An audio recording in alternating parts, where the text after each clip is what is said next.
Welcome to Yacht Crew Vlogs, where we tell the stories of those in the yachting industry. A behind-the-scenes look that discovers the individuals in the industry, their history, their passions, and what inspires them to do what they do.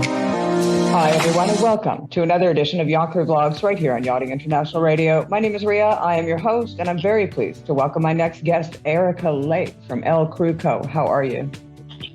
I'm well, thanks, Rhea. How are you? Good. Well, you came across the social media networks the other day talking about crew. And then you wrote a story, which I read with great interest, all about crew shortages and the reasons behind it. Now, you asked for feedback from crew themselves, from senior down to green and those that are just stepping out. Let's talk about why crew aren't even being attracted to the industry in the first place nowadays. Oh God, that's a huge area. But I mean, things that I touched on were that I don't feel financially it's quite as attractive as it was, say, 10 years ago, for various reasons, such as, you know, there has been stagnation in the salaries. They haven't really moved with inflation. Plus, then there's the fact that to actually get into the industry now, you have to pay for a lot of courses. You know, back 10 years, I'm using the example of 10 years ago. It could be less than that, could be more than that. But, you know, in those days, you could just rock up to Palma with a backpack and your flip-flops on and some hopes and dreams and try out and do some day work, get paid some great money, have a good time, and then think, yeah, this is cool, I'll do my courses. But now you can't get near the boats unless you've got your STCW and ENG1 medical. If you're looking for deck work, you've got to have at least a powerboat level 2. Some people want yacht masters. If you're interior, you need a food and hygiene level 2. You know, you need this, you need that. It's thousands and thousands of bucks, you know, and then there's the traveling, there's the accommodation. It's a lot. It's a lot. You can't just sort of try before you buy anymore. And I think for a lot of newbies, that financial aspect is a lot. You know, it's a big commitment for something that you might not like. I mean, what if you get really horribly seasick? It's, you know, it's all that money down the drain. And what if it's not as good as you thought it would be, or it doesn't meet your expectations? It's a tough one, that. And I think also there's a lot of pressure on the young'uns today because they don't necessarily have all that cash to hand. So it's coming out of the bank of mum and dad. And mum and dad have high expectations. You know, I didn't spend all this money on you just to throw it up the wall. And it's a lot. It's a lot. So, yeah. Well, it's interesting when you say about dock walking because, you know, nowadays you're lucky to be able to even get on a dock because most of the marinas are chucking you out. They're telling you can't be there. When you talk about accommodation, you know, 10 years ago, you could probably get a cheap crew house for, you know, a few €100 a month. Now, that's what they're charging per week, if you're lucky. Absolutely. Or, you know, backpackers hostels, you know, or somebody's sofa, some couch surfing. But now, unfortunately, I think everyone's cottoned on to how lucrative it could be to be involved in yachting. So, you know, I would say to go, you know, back as far as even some of the sea schools in various parts of the world have created their own courses, like Introduction to Being a Deckhand or Introduction to Stewardessing, that aren't necessarily accredited. But of course, when they've got mum and dad paying, they could probably talk them into spending a few hundred more, you know, to make sure their kiddies get the right opportunity. You know, oh, if you do this, and there's some very persuasive people out there, and I'm sure they're good salespeople. But, you know, and then, yeah, as you say, accommodation, people are like, oh, crew are going to come in their droves, March, April, May. Let's put the prices up. You know, they're not paying for it. Mum and dad are paying for it. Let's put the prices up.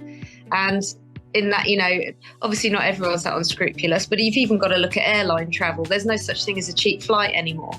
By the time you've got your ticket and then your luggage, you've probably, you know, had to sell your firstborn or promise the blood of your firstborn to get across here from places like Australia, South Africa, New Zealand.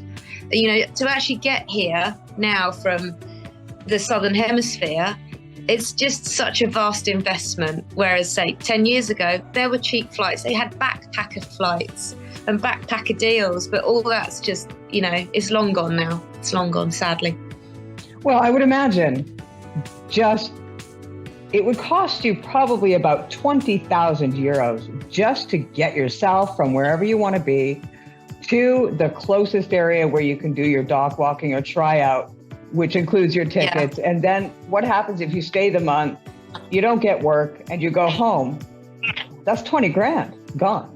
Yeah, it's a lot of money. I mean, it's, as I say, back in the day, you could just be backpacking through Europe, and I used to meet a lot of crew who that's how they entered the industry. It's like, well, I found myself, in some location. I saw these incredible boats. So I just wandered down the docks. It's like, hey guys, how are you doing? How do you get a job on a boat like this? And they just said, come on board, do some day work. And that's how I joined in the yachting industry. And it was this wonderful romantic tale of how they found themselves this job on the high seas. But now, I think as the industry's become more, it's tried to become more professional and, with more legislation, and which is a good thing.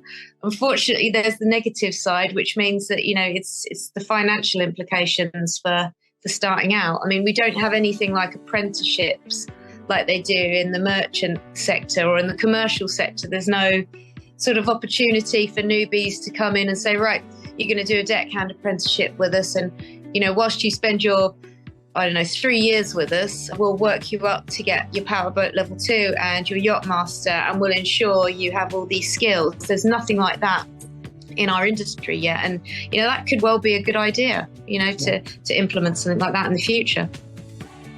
Once they've found yachting, do you think Below Deck and shows such as that have created sort of expectations that were never there before, and the reality is actually quite a bit different? A lot of people are blaming Below Deck for giving people unrealistic expectations of the industry, but I don't think you can blame a reality TV show. I mean, can you honestly say you've watched a reality TV show on whatever subject it is and gone, oh my God, that must be exactly what it's like, 100%. I should do that now. Anyone with a little bit of common sense is surely going to watch a reality TV show and understand that half of it's scripted. They're all, scripted. There's a lot of things that are, it's not true. It's not true to life. And I don't think that someone who's going to watch Below Deck and then say, right, okay, that's the life for me, then find out how much it's going to cost with all the courses and everything you need to do to, be able to work as a deckhand or a stewardess or a chef or whatever, and then go, yeah, I'm definitely going to do that because that's really going to help my career aspirations to be, an influencer. I just can't see that going all the way through. But then again, I do know of a lot of yachties who are sort of influencers within the industry to a point, but they've created their social media following as a result of their jobs and what they are or are not allowed to post. But I don't think Below Deck is going to attract too many, bad apples, should we say, unrealistic people into the industry, because they're just not going to pay all that money to get there and then find out, it's not actually like this, is it? It's not like the TV show. Let's talk about crew retention. Now, we're seeing crew leave in droves. And of course, the pandemic was sort of the start of that, but they're not coming back. What is the reason for this? Why are crew deciding to leave and finding other industries over and above the career that they started with? Well, I think, if we talk about the pandemic for a bit, when COVID struck, obviously nobody knew what was going on in any job, in any, walk of life. We were all like, oh my God, rabbit in headlights, what's going to happen? Lockdowns, what? It was a crazy time. So a lot of yachts sort of sat still and did nothing for a bit, but a lot of yachts laid off all the crew, and there was no furlough schemes. There was no, sort of being looked after for many crew. They were just basically sent home. The flight was paid to go home, and that was it. And then they were left kind of high and dry and not in all cases, but, for quite a number of them. And then, or a lot of people were sort of put on unpaid leave or partial pay. And, people have financial commitments. You've got mortgages. If you've got a family, you might have your kids in school or whatever it is you've got to pay for. I think, a lot of people realised they had to find work doing something, and people started retraining because nobody knew how long it was going to go on for, and it went on for a lot longer than any of us could have really anticipated. And then I think after a little while, a lot of people who were working land-based to make ends meet kind of thing were like, you know what, this is actually all right. I'm not super wealthy in comparison to what I was earning financially on a yacht, but I feel a lot richer in my home life. I actually got to go to my friend's wedding. I saw, my sister have her baby and met the baby straight away. And I didn't miss out on all the birthday parties. I didn't miss out on so much. And I think a lot of people reevaluated throughout COVID. I mean, that's a lot of people in a lot of industries, when they realised that, jobs perhaps weren't as safe as they thought. And people kind of figured out what was important to them. And for a lot of people, I think it was sort of, a bit more time at home, a bit more quality of life over just earning the big bucks. So, yeah. And also one thing that I did see in the last couple of years, my social media feeds, there are so many babies. So many women went home, had babies, and thought, yeah, no time to waste, let's just get on with it then. And there wasn't much else to do in the pandemic for many people, evidently, but the amount of babies in the past 2 years that have cropped up, and we all know, as awful as it is, once you have a baby in this industry, you can't work on a yacht anymore. It seems to be that's your career over, which is another entirely different area to discuss or address another time. But yeah, women tend to have a shelf life if they want to have a baby and have a family. To attract crew, what do yacht management companies need to do, and what do yacht owners need to do in order to bring those people into the industry, in order to assure 10 years from now they've got crew on board? I think, with regards to retention, they need to look at the big picture, which is discussing rotation, packages, shore leave, career plans with their crew. Sitting down and putting together like a 3 to 5 year contract, for example, and working with the crew to improve their skills, improve their qualifications, to keep them with them, to have mentoring schemes on board, to look after their crew, and not just expect everything and not give anything back. I think, that's in a nutshell. It's a huge topic, as I'm sure you're aware. But with regards to attracting people into the industry, I think we need to look at other industries on land and try and make it more attractive. Because I don't think as many people now, like the kind of new generation, they're not really as interested in the big adventure that perhaps the previous generation were, who would work for nothing and just to travel the world, just to live the dream, just to see this, see that. They're a bit more focused on, settling down. What can I buy? What can I afford? What can I do in that respect? They don't seem quite, they're different, as we are to the generation before and so on. But I think people need to perhaps look at the big picture and look at perhaps 3 to 5 year plans. And as I said before, like maybe an apprenticeship, maybe looking at how do we get people into this industry to stay. And like you have a cadetship in the commercial sector where people will work their way through their courses. And that's for all departments. We've got the PYA guest stuff for the interior crew, just as we've got the deck courses and the engineering courses. Just looking at how we can encourage them to stay for 2 to 3 years per yacht, rather than just hire for a season and then ditch and find someone else. I remember 17 years ago, the amount of people that got into yachting simply because they could make a lot of money. And at that time, it wasn't necessarily taxed as well. They didn't have to pay for all these tickets. So they made a lot of money. Serious money, yeah. Fast forward to 2022. Now they have to pay taxes because they're going to get found out. And if they get found out for not paying taxes, they got to pay the last, I don't know how many decades or whatever. Yeah. But on top of that, I don't think there's much of a change in salary from 17 years ago than there is today. Yeah, that's the thing. The salaries haven't gone up with inflation. I mean, I think in the article I wrote, I used a couple of examples, like, because we can all say inflation is this percent, that percent, and it's all relative. Yeah, well, let's look at the price of a car in the United States in, say, 2007. And I can't remember the exact figures, but basically an average brand new car in the US in 2007 was X amount. And now, 15 years later, it's literally double. Have salaries doubled? No, not even close. And the price of a house, I think in the UK in 2007, the average house price was £180,000, and now it's £280,000, which is about 60% increase. Have salaries reflected that? No, they haven't. Not even close. And as you said, on top of that, everyone's got to declare their taxes, and it's only certain countries like the UK who have the seafarers tax, where you pay a teeny tiny amount because you're not there very much. Whereas countries like Spain and France and Italy are like, no, please give us all your money, all of the monies, they'll take everything they can in tax. So there's not really that, it's not as attractive when you look at you could be losing 40% of your paycheck and you're missing out on so much of your home life, and if you have a partner and kids at home, I think there comes a time in people's lives where they start thinking, is this actually worth it anymore? And you compare to what you could earn Monday to Friday, 9 to 5, versus working all those hours on the yachts. Because, let's face it, it is not a 40-hour working week. It's never been a 40-hour working week on a yacht, despite what we're trying to do with MLC and hours of rest.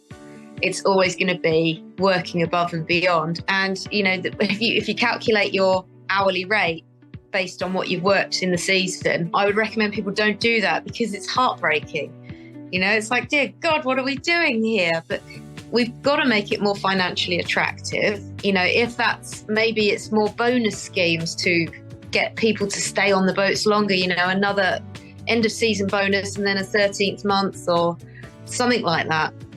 But I think, the salaries are starting to shift. Thankfully, finally, there's still a long way to go there, but a lot of the salaries are starting to move up because of demand, and rightly so. If you want the best, you're going to have to pay a little bit more these days. And I think I'm not alone in saying that it's high time that the salaries did start to move, because, as you say, they've been the same for years and years and years. I mean, 10 years ago, the salaries weren't much different to what they are now. So we really do need something to push them up a little bit and, make them a bit more relevant. And especially right now, we've got a cost of living crisis internationally. We've got to make the industry attractive, or we're not going to keep crew. Well, I did the calculations yesterday, and you can start working at McDonald's in Canada. You make more money per month working full-time at McDonald's, starting out 40 hours a week, than you do as green crew on board. Yeah, I mean, and you go home every night. You've got weekends off, and you have holidays. You get holiday pay. You have benefits. There's a benefit structure. You're covered under law. You don't have to go out and get 15,000 euros worth of tickets. You just rock up, you put in your application form, they look at it, they make sure you've got 2 arms and 2 legs generally, and they hire you and stick you in a green cap. Whereas on a yacht, they want to see a full picture. They want to make sure that you're a certain weight. They want to make sure you're a certain height, you're a certain age, you've got so many tickets, you've got a certain look, you've got the right visas. I mean, the list goes on. And then once you pass all of that, you go on board and you work a job that literally is 24 hours a day, 7 days a week. Yeah, that's devastating, isn't it?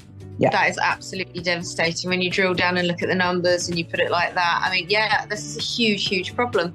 And this is what I was trying to bang on about in my article. It's like, there's a lot of people complain about, we haven't got the right crew, they're not the hard workers we want. They're not this, they're not that. And it's like, no. They've got expectations. It's like they want to earn more than they would at McDonald's. Why is that so bad? They want the new kids want decent working and living conditions. Why is that bad? Why are we not paying people what they're worth? And that's across the board from junior to senior. We've got to look after each other and not just, there is a little bit of an attitude I have seen quite a lot from some of the older crews. Like, well, back in my day, when I was a lad, I did this and I had to sleep on the floor and it's like, yeah, but you chose to, and you really shouldn't have had to. If I took my first job ever and they're like, yeah, well, here's the floor, I would have told them where to go. Just, no, I'm good, thanks. I don't want to sleep on the floor, and I would like to eat my food off a plate, thank you. it's not a rites of passage. We shouldn't have to be treated, so poorly. And I don't really understand that. I don't think it makes you a better person or a better sailor because you slept on the floor. Come on. This is 2022. Well, and let's be honest. I mean, if somebody came to you and said, I'm going to give you 10,000 euros a month to sleep on the floor, you just might consider that, right? Well, yeah. I mean, that is what they have to consider because, back in their day, they were getting paid more money than anybody they knew out there to go and work on this boat and sleep on the floor. Why not? Yeah. Well, then, if that's what you expect from these crews, then you make sure that the incentive package is enough money that they're like, hell yeah, I'll be sleeping on the floor for the next 10 years if I'm going to be getting paid this much. Yeah. Sure. And I'll use that money for my chiropractor bills. It'll be absolutely fine, But it's true. There are things, I mean, there are things you won't do for money, but there are people that will do certain things for money. And no fair judgment. play to them. Fair play to them people. Exactly. That's absolutely fine. Yeah. But, they can't sit there and look at these kids now and say they're not willing to work because you're paying them literally, pennies. You get what you pay for. You want monkeys? You pay peanuts.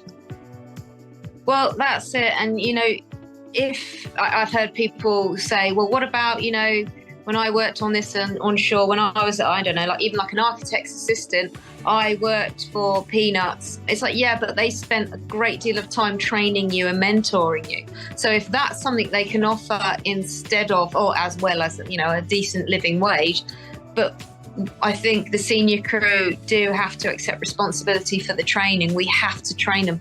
We are not getting these, new crew are not ready out of the packet to send up the mast or to go and serve the boss silver service. You've got to spend some time training. And I keep hearing, I don't have time to train. We're super busy. We've got so much on. It's like, well, yeah, but someone trained you. Someone spent that time to make you the seafarer you are now. So we've got to pay it forward, and we have to invest in the next generation. And, obviously financially is one thing, but we have to invest our time and, training, mentoring, looking out for, helping and guiding. And we've got to look after them a bit. And maybe if this generation is different to yours, then that's okay, because our generation was different to theirs. We have to adapt. If we're going to survive as a species, we have to adapt. So it's the same for yachting. Like every other industry has had to adapt and make changes and overcome difficulties through this pandemic and, to accommodate changes in generational beliefs and expectations. We've got to do it as well, or we're going to get left behind. Otherwise we're not going to find seafarers. We're going to find these kids will go off and do cadetships and go and work on the commercial sector. So we have to make changes or we're going to sink. Yeah, because I think a lot of the times, one of the biggest issues is between crew. It's that layer between crew and owner. That layer has gotten ever wider and ever wider, filled with ever so many people. And sometimes it's to their advantage to continue to pay the crew what they're paying them while reaping the rewards. And that's something that needs to be looked at, I think. Yeah. Yeah, I mean, there's a lot going on in our industry, and I think it's up to all of us, who've been in the industry a little while, on whatever level. That might be shore-based, it might be managers, owners, it could be captains, chief stewardesses, engineers. We've all got to look at what we can do to improve it, and also that will, I think people should fight for their rights a little more. Don't be afraid to speak up. The worst that they can say is no.